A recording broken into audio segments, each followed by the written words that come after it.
Comment réaliser tes premiers montages vidéo si tu es débutant?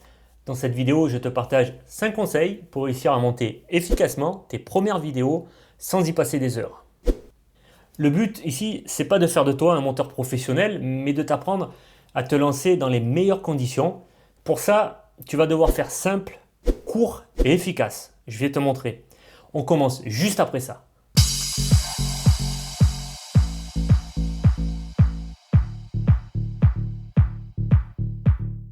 Salut, c'est Pascal Tribaud et bienvenue dans ce nouvel épisode des Vidéopreneurs, le meilleur endroit pour les entrepreneurs qui veulent apprendre à faire des vidéos de qualité professionnelle pour attirer un maximum de clients. Si tu es nouveau ici, pense à t'abonner et activer la petite cloche parce que je publie un nouveau tuto chaque semaine. Il faut savoir que sur Internet, notre temps d'attention est de seulement 8 secondes. C'est donc tout l'intérêt de relancer régulièrement grâce au montage vidéo l'attention de notre spectateur afin de le garder le plus longtemps possible sur notre vidéo. Allez, sans plus attendre, on va commencer par le premier conseil. Conseil numéro 1, utilise un logiciel gratuit pour débuter. Il y a actuellement sur le marché des dizaines et des dizaines de logiciels de montage vidéo, plus ou moins compliqués, plus ou moins chers. Pour débuter, je te conseille fortement de choisir un logiciel gratuit pour te faire la main. Et le logiciel déjà installé sur ton ordinateur fera l'affaire. Sur Mac, par exemple, tu as iMovie, qui est très bien, très complet pour se lancer. Sur Windows, je suis un peu moins Windows, mais je sais qu'il y a l'application Photo qui a remplacé Windows Movie Maker. Sur téléphone, je ne vais pas t'en parler du téléphone parce que je conseille vivement, surtout quand tu débutes, de monter sur ordinateur. Pourquoi? Pour un meilleur confort et un meilleur résultat.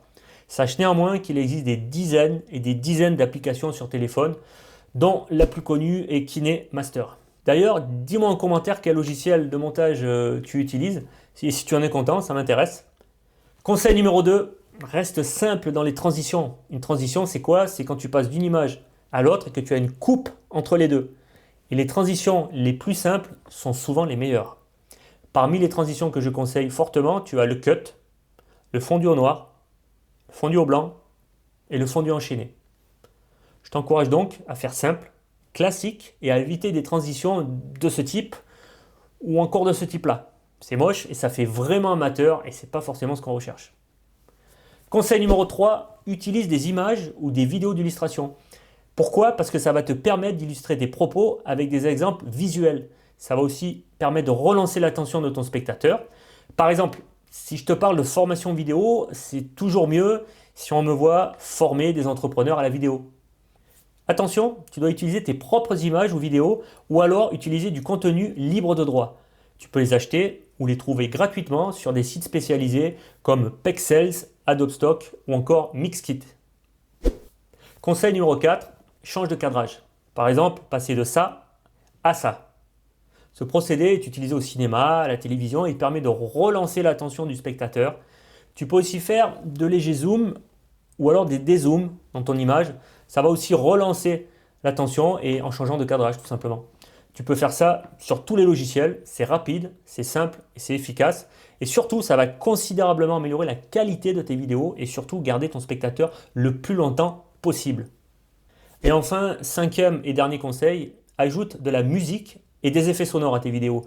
Pourquoi? Parce que la musique et les effets sonores, ça va jouer sur le rythme et la qualité de ta vidéo. Ça va jouer sur les émotions et l'attention de ton spectateur. Ça tombe bien parce que c'est ce qu'on veut en fait. On souhaite qu'il reste le plus longtemps possible sur ta vidéo et qu'il s'en souvienne aussi. C'est le but. Attention néanmoins, il faut que tu respectes 2 points importants concernant la musique. Le volume de ta musique ne doit pas couvrir ta voix. On a envie de t'entendre. La musique, elle vient après. Elle vient pour illustrer. Et deuxième point, utilise absolument de la musique libre de droit. Sinon, tu vas avoir de gros soucis avec ton ami YouTube qui peut te bloquer ou carrément te supprimer ta vidéo. Donc, si je résume ces 5 conseils pour monter tes premières vidéos de façon simple et efficace, on a, premièrement, utilise un logiciel gratuit. Deuxièmement, reste simple dans les transitions. Troisièmement, utilise des images et des vidéos d'illustration. Quatrièmement, change de cadrage. Et enfin, cinquièmement, ajoute de la musique et des effets sonores. Voilà, c'est la fin de cette vidéo. J'espère qu'elle t'a plu. Si tu es entrepreneur et que tu souhaites augmenter toi aussi tes ventes grâce au pouvoir de la vidéo, je peux t'accompagner. N'hésite pas à me contacter et à prendre rendez-vous avec moi. Tu trouveras le lien en bas dans la description sous cette vidéo.